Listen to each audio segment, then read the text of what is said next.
My name is Brian Rothschild. I'm the co-founder and the executive director of the John Lennon Educational Tour Bus. The project is one that really grew naturally from my background and interest in music and technology. My mom was a classical pianist, a child prodigy who grew up in New York City, and so as a child the music of the 17th and 18th and 19th centuries were my earliest memories really of music.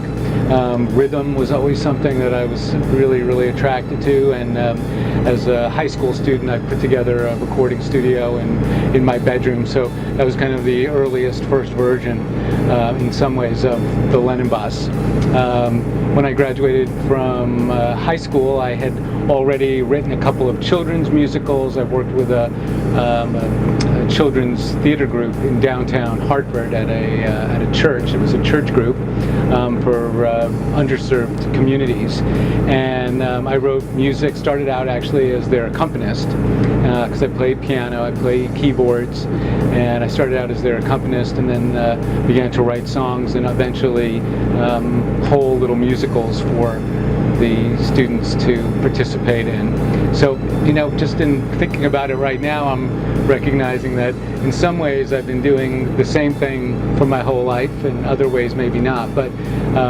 after high school I went to Hampshire College in Amherst, Massachusetts, which at the time was still fairly new.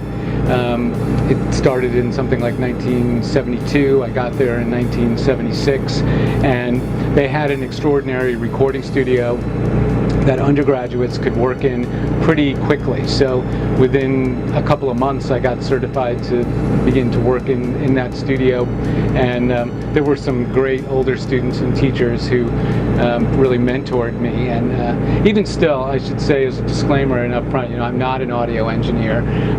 I was always kind of confounded by the technical on some level, even though I was fascinated by it. So, you know, being involved with the evolution of the bus, which has been a large part of my life now, and the technology that's on board, you know, in some ways it's come full circle, because I'm now involved in a project that is showing how when technology is working properly, it really frees you to be as creative as your imagination can take you.